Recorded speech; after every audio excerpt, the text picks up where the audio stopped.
This is going to be a good one because there's an endless, as I was walking through the garden today, looking for these and making my list and checking it twice, the thing that kept coming in my head is there are bountiful jewels of plants throughout the garden, little pearls all through the garden of really interesting things.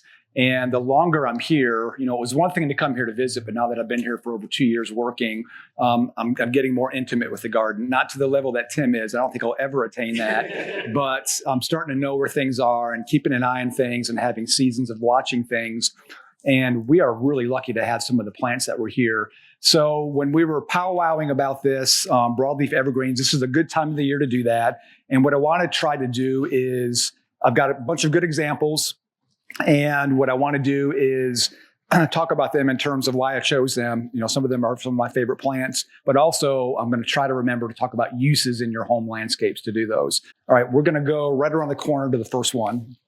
So the first one on the list is this boxwood here. I have kind of a love-hate relationship with boxwood. It's a very widely used plant in the landscape. There are lots of different types. There are also lots of diseases and insects that affect them. The one kind of shining light about them is this is one of the few things that deer, as of today at 1:07 p.m., do not eat in the landscape. This is a Buxus microphylla, variety japonica, and it's a cultivar called Unraveled. And I really like this plant because it's, you think of boxwoods, they're kind of a nice structured plant. You can prune them, you can shape them, you can do topiary gardens. The thing I like about this is it's completely unstructured. It just kind of mounds all over itself. And these are some of the bigger ones that I've ever seen. I've used this in other gardens, and it forms kind of a nice ground cover, but I really like that nice kind of contorted look that it gets. The branches kind of twist and turn. The foliage has a little bit of that twisting and turning. And another of the benefits of boxwoods is they're very tough in the landscape. They're adaptable to a wide range of soil, sun, shade. This is pretty dense shade here. It's also in competition with these big live oaks, pulling a lot of moisture out of the ground. So it does very well kind of in this situation here. And one that I like a lot because of that kind of unstructured look about it. Any questions before we go to the next one? All right, the next one is right behind us here. Some of the plants that I pick are favorites and things that I like. And that comes with a few caveats. I don't, under any circumstance, expect all of you to instantly fall in love with these plants just because I do. I try to project that a little bit. And also, sometimes these aren't the easiest plants to find. Once I baptize you with this new plant, you get interested in it, you start falling in love with it, and then you try to find it, and it's really hard to find. That is definitely the case with this next one. This is Ruscus aculeatus, variety angustifolia. This is the narrow-leafed butcher's broom. It gets that common name. I don't encourage you to grab onto it because it's super spiny, super sharp, very, very coarse, but it's a good plant for this kind of situation because it's used to dry conditions underneath this tree that's pulling a lot of moisture out. It gets the common name butcher's broom. This was actually used, they would cut bundles of this and use it like a broom to clean off their wooden butcher's blocks years and years and years ago. If you grab it, if you're weeding around it, if you happen to walk through to look for another label, you'll understand why. It has a little bit of a bite to it. But I love the texture of it here mixed in with these other things. And to me, and I've talked about this garden here in particular, this is a good example, living, breathing, of what you can do under mature trees. Everything that's kind of planted in here is thriving in these really, really tough conditions. Competition with a big root system, pulling all that moisture and nutrients out of the ground. Competition with leaves coming down. It does really, really well. And if you want some ideas of that kind of a landscape, here you go, right through the front gate on both sides of the road here. The ephemeral layer, the bulbs and things are starting to come up literally as we speak. But I wanted to pick this. I was up here looking at the boxwood, and I'm always attracted to the texture of this plant. I really like how it kind of fills in underneath here. And for whatever reason, there's a couple of different species of Ruscus. This one seems to do a little bit better. There's another one here in front that doesn't seem to be as happy. in these dry, very, very shady conditions. But you'd be hard-pressed to find this at a garden center, maybe a mail-order nursery, and I'm not sure how you would propagate it. But it's a plant geek plant. You really have to have that kind of eye to love it, but I really like the texture of it. Any questions before we move on?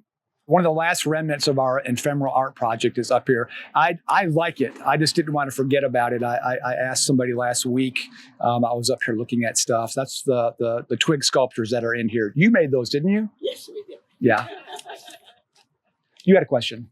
I see little red berries. Are those on the ruscus or something else? They are on the ruscus. The red berries, the fruit. I don't know if that's something that's the birds are going to go after, but they're kind of small. I would not call them showy because there aren't very many. That might be the best way to propagate it. I'm not sure, but you can see them kind of peppered in here. They do collect this seed as part of the member seed distribution. So put that on your list. All right, we're going to go right over here next. Prior to coming here, I had a lot of rhododendron gardens that I took care of and really fell in love with the different layers of things that you grow. They are very, very problematic with diseases and other things, and they typically don't like our hot weather. They don't like our soil. So finding a palette of them that do well in the South, it's not a really big one, but there are some really, really good ones, and this is one of those really, really good ones. This is Rhododendron yakushimanum. It's a cultivar called Ken Janeck. I used to know the story behind who developed this, but it's evaporated out of my head. Yakushimanums are from Japan, and a part of Japan that gets a pretty good amount of heat. And if you look close, the underside of the leaf has this very soft ingenatum. Somebody told me it feels like a horse's nose. I've felt horses' noses before, and it doesn't feel like this. I would say maybe a teddy bear or something, but it's very, very fuzzy. And I think that lends itself to being in the South, being kind of drought resistant. But that characteristic I really, really like. And in most yakushimanums, you're going to see some form or fashion of that. This flower is a pink that kind of starts out dark, fades to a lighter pink. Not a lot of flower buds here. There's a couple. I think it's just really, really shady in here, and doesn't get a lot of recharge in organic matter. I think that would help with getting more flowers. But just the texture, that underside of the leaf, I really, really like that. If it didn't flower that much at all, that would work well in my garden. But this is one that definitely does well in the South. Anything that has that yakushimanum in it tends to do okay in our heat. Not going to like being in heavy clay, but it's more adaptable to the South than a lot of other ones. There's been a lot of research tapping into this particular species. Any questions about that? All right. Right over here next. When you think of viburnums, most of the ones that people think of are the ones that are deciduous and lose their leaves. But this is not a deciduous shrub tor. This is a what tor? Evergreen. Broadleaf evergreen. So this is a broadleaf evergreen viburnum. This is Viburnum tinus, and it's a cultivar called Lisa Rosa. And I'll let you guess where it gets that name from. The thing that I like about this, it's one of the first things to bloom in the spring. This thing has literally started to open up since Friday. They tend to be, the straight species is fragrant. I don't think this one is as fragrant as the straight species, but before the flowers even open up, you've got those nice tight buds that are pink. So it adds a lot of dimension as they're opening up. And you can see all the iterations kind of going on at the same time. Here's a flower here that's starting to open up. So you have those pinks and the whites. And pretty soon the whole thing will be covered in these really pretty white flowers. They tend to be kind of tight and dense. There's some dwarf varieties that are good for kind of foundation plants. This is really good for a screen. It can take a certain degree of pruning, but they tend to be kind of small, rounded. This is about as big as this one will get, which I think lends itself to most of our landscapes. It's not going to get really big and consume all of its neighbors. And the small ones are, 2 to 3 feet tall. So lots of different cultivars, broadleaf evergreen, so you get that interest all year long. And this early spring flower, when you're ready for something to flower, this thing is usually starting to do that. And those are all the reasons that I picked this guy here. Any questions before we move on? Yes. I don't. I have not seen them nibble on this. Viburnums are very odorous, and I think that might help kind of inhibit. That's not to say they wouldn't nibble and try, but I've not seen these wholesale kind of chewed down to the ground. When they're in rut with their horns, all bets are off. The chances are that might be a thing. The question was, if the fragrance has kind of been bred out of this, why should I not just get the species? Diversity, flavor for everybody. It's that pink coloration that it gets that persists a little bit longer.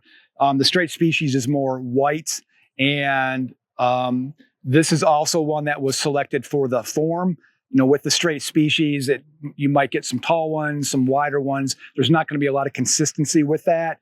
This, if you want 5 that are kind of going to look close to the same, that's the reason to pick a cultivar. If the straight species gets a little bit bigger. If you wanted one of the small ones, and I'm blanking on the cultivar names, go with something that's going to be a little bit small and work better as kind of a foundation plant and tie into a smaller garden. Straight species gets a little bit bigger, not quite as uniform as this guy. It's a good question. Any other questions? Cold hardiness guy. Cold hardiness on this, probably 7A, 6B maybe if you're lucky. This is one that when I used to work in Philadelphia, we would have cold damage every once in a while, but that was 15, 20 years ago. Things have changed considerably since. All right, let's move on. Next broadleaf evergreen is this guy right in front of me. I forget what the context was, but I distinctly remember having a conversation with somebody about Sarcococca. Was it you? We're on midweek, 4 hour last week. That's what it was, on midweek last week. This is Sarcococca ruscifolia. This is fragrant sweet box. Gets the common name because it looks a little bit like a boxwood, but it's not even remotely in the same hemisphere. This was not. I couldn't smell anything this morning when I came through here with the sun and more flowers opening up. It's very fragrant. This is a great plant you can see the branches with all the flower buds that are getting ready to start popping. Cutting a piece of that and bringing it inside, it'll fragrance up your house pretty quickly. It's really, really good for that. This is one of those plant it and walk away from it kind of shrubs. There are several different species, different sizes, different bloom times. This one gets the species name from ruscifolia, the plant that we looked at a little bit ago. Kind of has those sharp looking points, but this is very, very soft and more boxwood-like. A great foundation plant, a good dry shade plant, and a good plant that has fragrance. What's not to love about all those characteristics? A lot of people think this is kind of a passé. It's been around for a long time, but it's fairly bomb-proof. And it's fragrant. What's not to love? I really like that. And there's tons of honeybees zipping in and out amongst me right now. So checks lots of boxes for me. So the next one I want to talk about, those of you that have been on my tours, those of you that know me even a little bit, know that at any opportunity I find, I'm gonna squeeze in the topic of magnolias. And most magnolias you think of are small to large trees. They are evergreen and deciduous. This is Magnolia virginiana, variety australis. Perry Paige, Sweet Thing is the trademark name. This is kind of more of a rounded shrub form of the sweet bay magnolia. And when I told Tim I was gonna show this one, he said, "Which one? And what does it look like?" And I said, he said, "The one along barrel." And I said, "Yeah." He's like, "How's it looking?" It's a little bit thin here because it's in too much shade. When this is in more sun, it gets a nice kind of rounded form. And I've often said that this would be a great alternative plant for screening or for shrubs. It can get about maybe 10 to 12 feet tall, but much wider than that. And nice kind of round shape. I love this plant because the underside of the leaves take on a really pretty silver tone. So when they move in the wind, you get that effect. And they have a really nice white flower, late spring, early summer. That's exceptionally fragrant.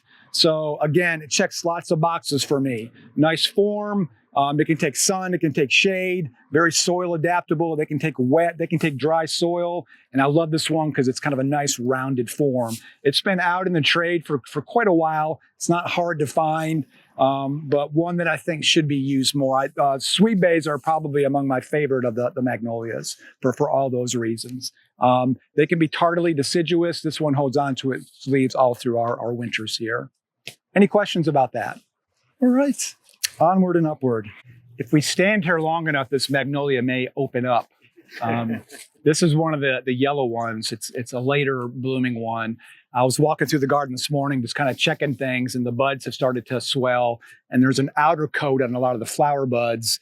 And they started to come off in some of our collection plants. This one is still pretty tight, which is good. They all need to slow down a little bit, but the temperature's really zipped up. Next evergreen I want to talk about, and this is one that's used a lot in the landscape, is Cephalotaxus, the Japanese plum yew. This is a ground cover spreading one. Cephalotaxus harringtonia prostrata grows kind of out, not up, and a great ground cover plant, getting ready to flower, and it'll be full of pollen before you know it. A great plant for giving a really nice texture as kind of a ground cover.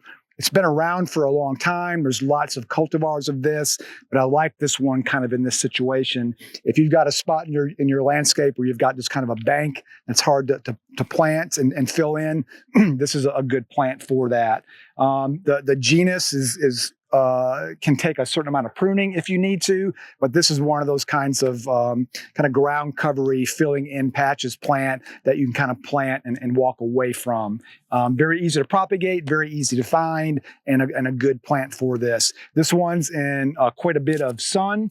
It'll do equally as well in a fair amount of shade, but I think somewhere in the middle is what it likes the best, where it gets a little bit of respite.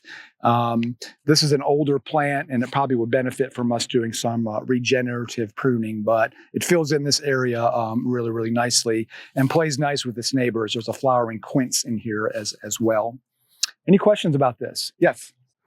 The best way that I know of with this to propagate is with cuttings, and it's relatively easy to propagate. What time of year, like now? I am not a propagator. I leave that to Sophia and Tim. I think a lot of broadleaf evergreens you can propagate now. Anybody else? What's in back of you? What's in back of me? This guy. Yeah. This is a Cuba, and I've got some of those on the tour. I've got a whole tear-jerking story about these in a little bit. All right, let's move on. As I mentioned earlier, this was a pretty easy tour to pull together, and kind of hard to kind of limit myself to things. And I'm trying to link events that we have coming up. And I know somewhere in our midweek universe, Mark and Tim are going to talk about Mahonias. So this is my homage and my link to that future midweek. We have a really good collection of Mahonias here. Mark has done a bunch of collection work with those over the years in concert with a lot of colleagues in Atlanta and other places. This is Mahonia ex medii, Winter Sun. And this is one of my favorites because it always is covered with these big yellow flowers this time of the year. It gets the common name Winter Sun because it's one of the first ones to bloom. And this is about as big as it gets. It kind of tops out at this size here. Very, very dense, very, very coarse. Completely quivering and covered in honeybees right now. So at a time of the year when there isn't a lot of food for honeybees, it's great that we have these sorts of things in the garden. But I love the amount of flowers that are on this set against that really, really coarse textured foliage. Very, very shiny. Again, this is a bomb-proof plant that you kind of plant and walk away from.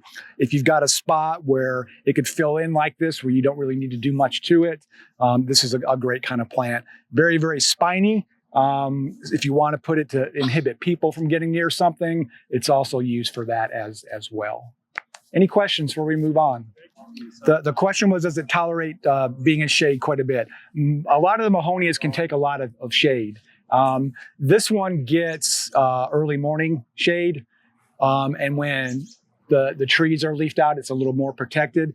These are so tough and adaptable. I think they like a happy medium where they got some respite throughout the day, either morning or afternoon. And I think in our heat, afternoon is better. When it's super duper hot in the summer, there's a lot of shade from these big oaks back here that kind of protect it, I think.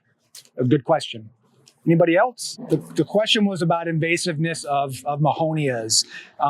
This one does not seed around, to the best of my knowledge. A lot of the newer ones that have been bred, some of them have been bred. Dr. Tom Rainey at the Mountain Horticulture Research Station is always looking at ways to keep the seed producing part of plants to become sterile. And a lot of the newer ones, they're sterile. I'm not sure about these, but I've had this in other gardens and I've not seen it pop up.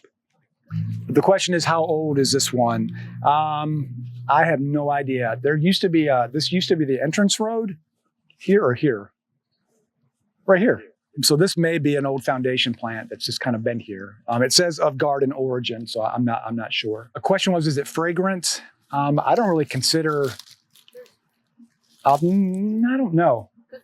Comment was about some of these being in the winter garden. That's a great place to go to look for broadleaf evergreens. It's too tight to navigate for a tour, so I didn't go in there. And I wanted to remember at some point of this tour to tell people to go through there, because there's a lot of really interesting plants right now in the winter garden. It's back kind of behind the perennial border. Another unrelated question. You used to have a red bud, the Flamethrower. flamethrower. It's gone. It burned up. It burned itself completely out. You gonna get another one? Maybe. We've got we had a flamethrower up by the corner of the Lath house here, and it just wasn't a good quality plant. It was leaning. It had a canker on the side, and Tim and I were in here doing some other stuff, and Mark walked by, and I said, "We're going to rip this out. Do you care?" He's like, "Go." So we popped it out. Such is life at the J.C. Raulston Arboretum. We're constantly evaluating not just plants, but people too. All right, the next one is right behind me. This is Alyssum parviflorum, Florida sunshine, the yellow anise shrub. It gets that name from the fragrance that the leaf petals have. I'm going to pass a piece around for people to smell, for those of you that haven't smelt it before. Kind of squeeze it and pass that around. Some people like it, some people don't. I like that smell. This is a great plant to light up a spot in the landscape. It can take more sun than a lot of people give it credit for, but it does best in this situation where it gets some respite from the full day of sun. This is about as big as they get. You can prune this if you like. I like them kind of left to their own devices like this here, but this is a plant that I really love to plug into spots where you want to brighten up the landscape. It does that really easily. Pretty self-sufficient. You don't need to do a whole lot to it after you plant it. There is an improved version of this. I can't think of the name of it off the top of my head. It's a little bit more uniform. This can be kind of leggy and have lots of sprouts that come up. The improved selection is more kind of uniform, and I can't remember the name of it. I love this genus. There's lots of different cultivars, a couple of different species. They have really interesting flowers on it. This one is bred for the color, not so much the flower. And now that I say that, I can't remember that I've ever seen a flower on this. I just haven't paid attention to it. Tiny, small. Bred for this nice coloration. I like how the stems are kind of red, which really set off the foliage, and the way the light is coming through here today really brightens up this landscape. So it's earning its keep. This one is safe, unlike flamethrower. This one will keep around for a little while. Any questions before we move on? Everybody get to smell that? What do you think? Good or bad? Good. Excellent. Y'all can stay for the rest of the tour. So the aforementioned flamethrower was planted right here, and it is no more. We haven't decided what we're going to replant that with yet, but maybe another one. That's a very popular one. We get lots of questions about it, but this particular one was not looking up to snuff. What is looking up to snuff is this next plant here. This is Choisya x Davidiana, and it's a cultivar called Limo. Mexican orange is the common name. This will produce a nice white flower that apparently smells like orange blossoms. I don't know if that's the case or not. What I like about this plant is this bright foliage. And this particular cultivar has a really kind of delicate, lacy shaped foliage. Some of the other choisias, the leaf is a little bit bigger. And some of the other ones, I've had trouble keeping them in the landscape for a long time. This plant continues to thrive and do very, very well here. And I love, for whatever reason, I love this color palette. I like this color in the landscape because it really brightens things up, and it goes with lots of other colors as well. This will be a good kind of foundation plant. This plant is used a lot in England for that sort of thing. And we had an intern when I was at my last garden that came from Kew Gardens, and I had this in my landscape, and he's like, I can't believe you have this planted in your landscape.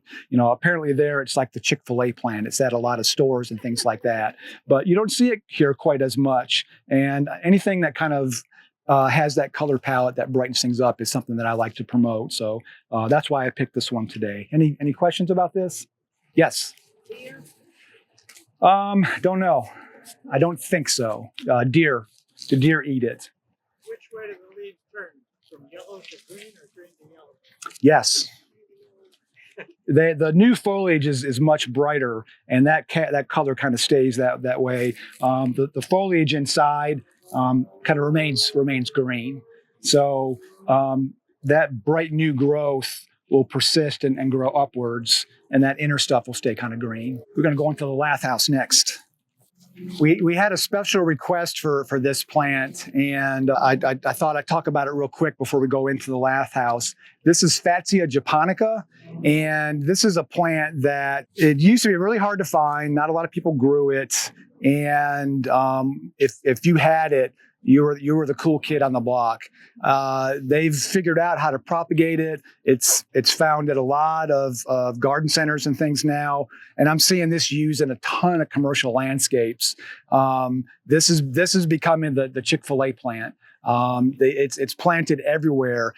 Does better in a little bit of shade. It's one of those broadleaf evergreens. You put it in the ground and walk away from it.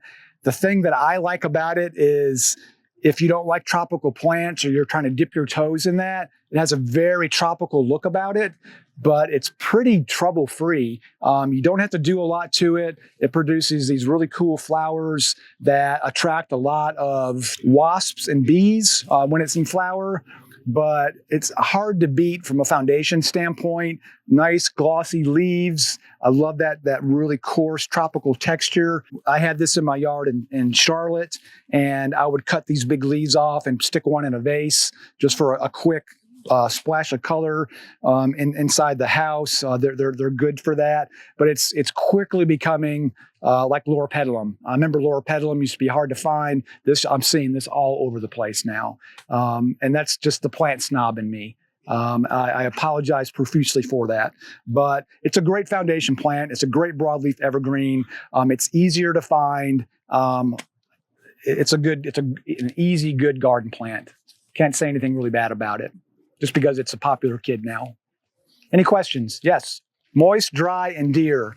Moist, well-drained soil, yes. This one doesn't get any supplemental irrigation where it is. I never watered mine in Charlotte. It did fine, and it was underneath a big holly tree. And I don't think deer eat it because it was in my front yard in Charlotte, and I had deer in our neighborhood. That's not to say they won't try it, but I didn't have any problems with the deer. There are two cultivars that I like a lot. There's one called, I don't know if it's just spider. It looks like it's got really bad lace bugs or something. Yeah. But in a shady spot, it's absolutely beautiful. We had one in here, but I think it's gone. That's a little bit harder to find and a little bit harder to propagate. I think, I'm pretty sure I saw that at Garden Treasures. I think that's something Pat McCracken has figured out how to grow with his gigantic green thumb that he has. Any other questions? All right, let's take a dip into the lath house. It's always hard to come through here with tours too, but there's so much stuff in here I couldn't resist. There's a couple of things in here, and we'll conveniently stop at all of them in just a little bit. This is where most of our Daphne collection resides, and that's another one of those plants that has resulted in me losing lots of hair over my life. One of those plants that for no apparent reason decides it's done living, it's done being in this world, and overnight can just kind of disappear. That's not the case with a lot of the ones that are in here.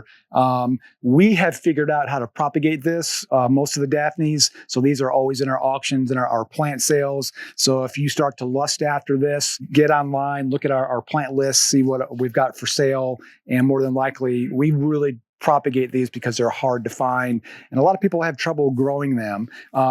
This is Daphne odorata, and it's a cultivar called Nakafu.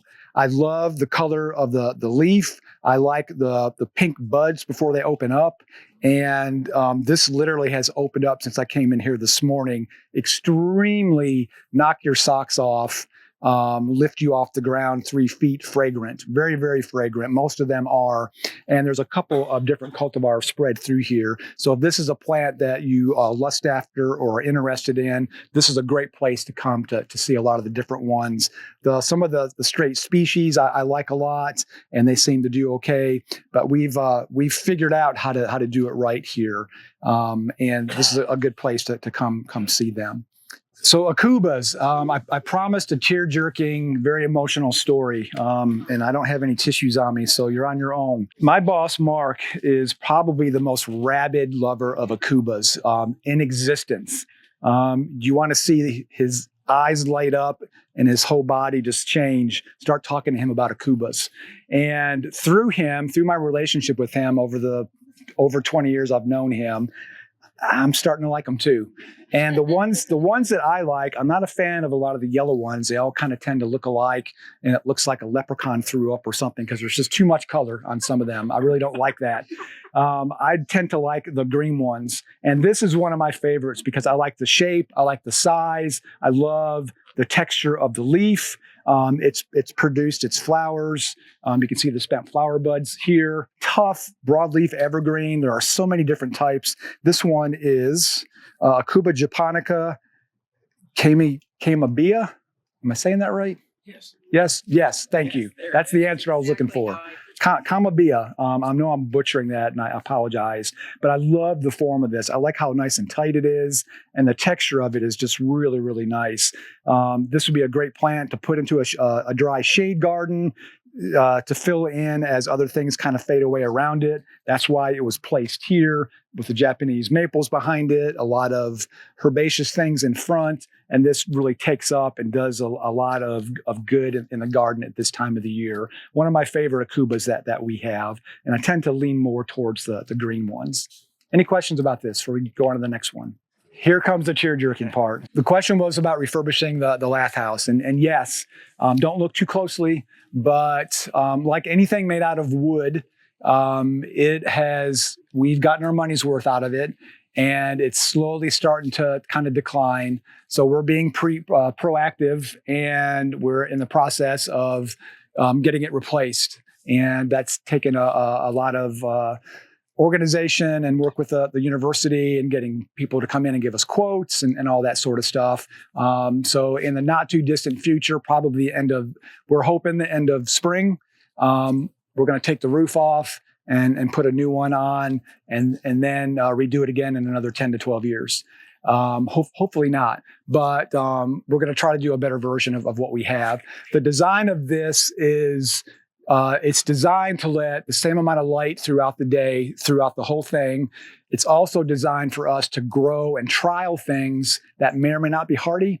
So we're controlling the sunlight a little bit, but the big advantage of this is it creates an inversion. Heat rises, so it's going to kind of trap that warm air longer in here, so we can get away with things that may or may not be kind of marginally hardy. To make this, we built this as a trial garden and have lots of visitors that come in. And a lot of trial gardens can look too much like trial gardens. So we started putting in nice feature plants, lots of herbaceous things, and it's turned into one of the prettiest parts of the Arboretum. And we're known for having this here. So what we're doing in that process of taking the roof off is Mark and I and Tim have done a lot of evaluating of what's in here. We ripped out some things that are pretty easy to find. We're propagating as much stuff as we can because some things are going to be too big to move. And you can see flagging on things. There was an orange flagging behind Blake. Orange is a bad color. If you're a plant, that means you're coming out. Right behind you is a hydrangea that's going to be propagated, and we're going to try to pop it out of there. That's going to allow us opportunity to try some new things in here. we're taking a lot of these things and moving them to other parts of the garden. Things that are growing up through the roof, we're going to obviously probably just get rid of them and try again, but propagate some of those things so we don't lose those. All in theme of what JC used to do when he would trial plants. We're taking on that as well. We expect a certain amount of collateral damage when you've got a contractor in here ripping this off, but the moving of stuff is taking out stuff that we're done evaluating and moving things to other parts of the garden and giving us more of a blank slate to do more in here. So it's going to be like another reopening or rebirth of this when we get the new roof on and we've got the opportunity to add some new things. Any other questions? Thank you for asking that. All right, who's next? Right over here. This is another one of those kind of plant collector plants that it's not real easy to find. I saw this for the first time at a nursery in outside of Seattle, Washington, at Rhododendron Species Foundation. This is Rhododendron henryi, and I'm trying to think of the common name of this. Rose hazel, it's sometimes called. Not quite sure why it gets that name. The flower looks a little bit like a witch hazel flower. Hangs down, red, very, very interesting, very, very unique, very, very sensitive to the cold. We were both holding our breath and hoping we would have cold damage on this past winter, but it looks like it made it through okay. So these buds should start to open up pretty soon. A true kind of plant collector plant, but a really unusual broadleaf evergreen that does well in the shade. I'm not sure about propagating it, how hard or easy it is. I would say it's not easy because it's really hard to kind of track down, mostly mail order nurseries.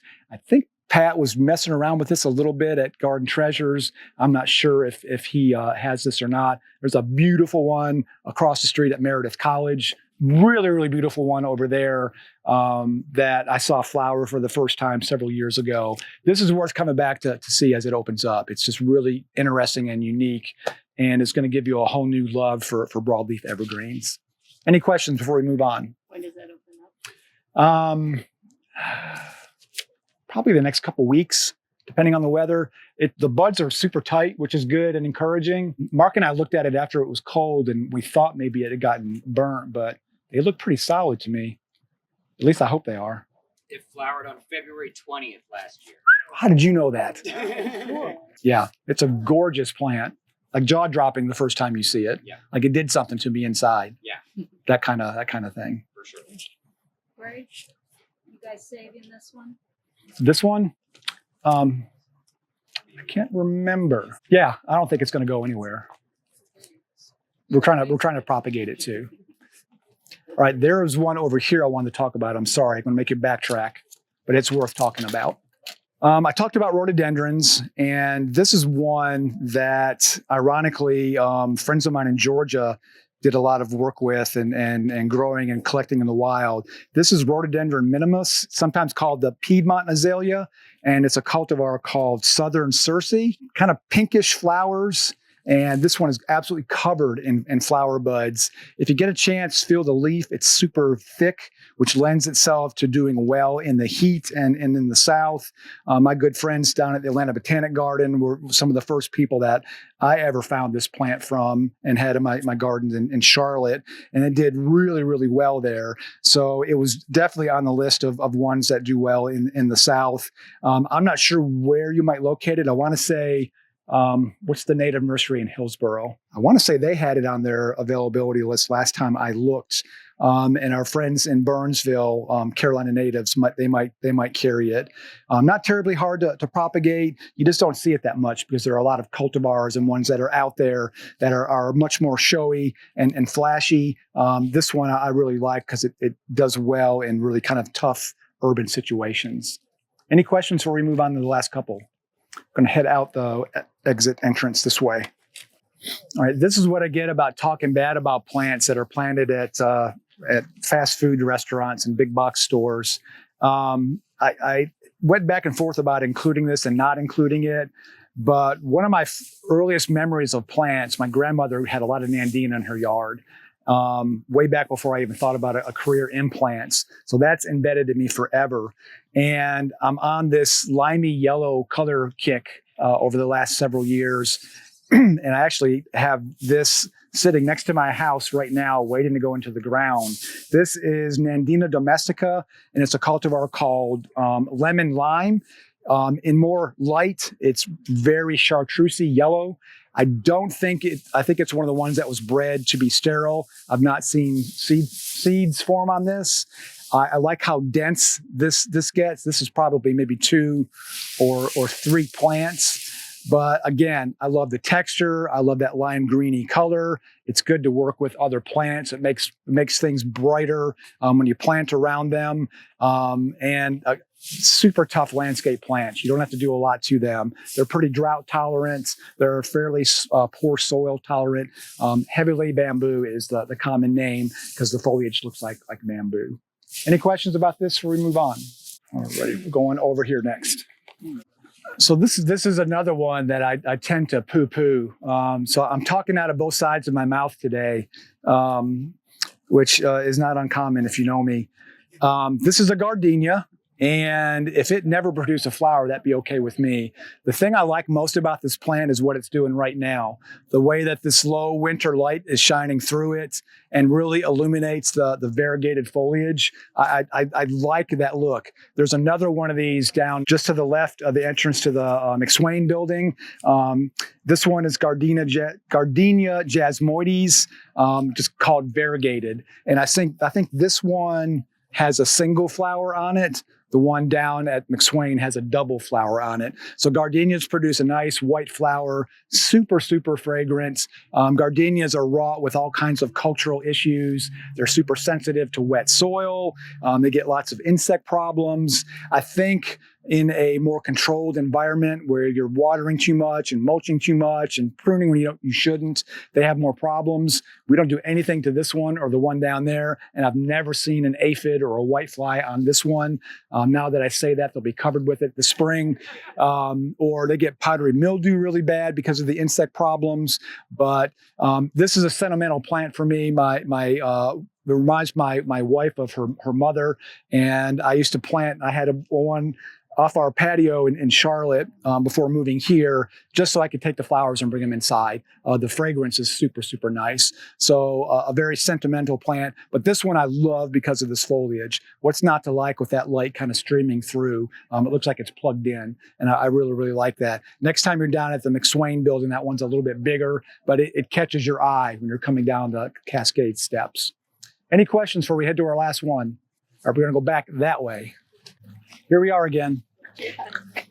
I try to end up sort of kind of in the direction we started at the end. So I would be remiss, I would lose my horticultural license, and Mark might ask me to pack up my desk if I didn't talk about camellias as a broadleaf evergreen choice. We are lucky to have a lot of nice nurseries in our neck of the woods that have done a lot of work with camellias. There's a color, a flower shape, a plant form for anything that you're interested in. I'm looking for some fastigiate plants to plant next to my front porch, and we've got 2 fastigiate camellias here that either one of them would be perfect. So there's a type for whatever your interest is. The one behind me with the flowers on it, that's been blooming forever, and sorry about the time of day. And this is a bit of a stretch to call this a shrub. It's a multi-stem small tree at this point, but a lot of camellias maintain a relatively small stature. This is Camellia X wilsonii Mary Christian. This is one of Tim's favorites, and he's swayed me to his camp with this one because it blooms for so long. And I like the kind of single flowers. They're a little more simple. This is another thing that usually has a lot of bees this time of the day, flowering when there aren't a lot of food sources for bees, which I like a lot. What's not to love about camellias? They don't require a lot of care, a little more mindful of soil. Most of them can take a fair amount of sun. But I love this as kind of a backdrop for other things, and the fact that it's been producing flowers for so long. And I like to point out garden favorites too. But this is one that I've really grown to love and keep my eye on because it's always got flowers on it this time of the year. Any questions about that or anything else? Question is there any blue or yellow camellias? There are yellow ones. I don't know if I've ever seen blue ones. Greens blue is slightly blue. Yeah.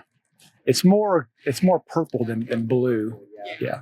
There are some Asian species that I've seen in other parts of the world that that's a yellow flower.